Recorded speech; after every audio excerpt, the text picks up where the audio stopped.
कळमनुरी शहरातील डॉक्टर बाबासाहेब आंबेडकर चौक पूर्णाकृती पुतळा परिसरात भारतीय जनता पार्टीच्या वतीने भाजपाचे प्रदेश उपाध्यक्ष गजाननराव घुगे यांच्या नेतृत्वाखाली राष्ट्रवादी काँग्रेस पक्षाचे नेते जितेंद्र आव्हाड यांच्या विरोधात आंदोलन करत जाहीर निषेध करण्यात आला।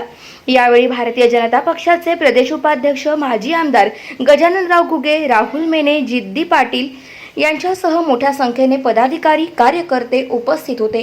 ज्या बाबासाहेबांच्या आंबेडकरांचं त्या ठिकाणी संविधानाबद्दल त्या राष्ट्रवादीने बोलायचं, शिवसेनेनं बोलायचं, काँग्रेसनं बोलायचं आणि त्याच बाबासाहेब आंबेडकरांच्या फोटोचा अवमान करायचा, त्या ठिकाणी फोटोचा त्या ठिकाणी फाडायचं आणि अवमान करायचं, म्हणजे मतदान घेतल्यास मतदान घेईपर्यंत सांगायचं संविधान भाजप बदलते म्हणून, आणि मतदान घेतल्याच्या नंतर त्याच बाबासाहेबांचा आंबेडकरांचा अपमान करणाऱ्या अवलादीला या ठिकाणी भारतीय जनता पार्टी कळमनुरीच्या वतीनं धिक्कार या ठिकाणी करण्याकरता आम्ही सर्वजण उपस्थित आहोत।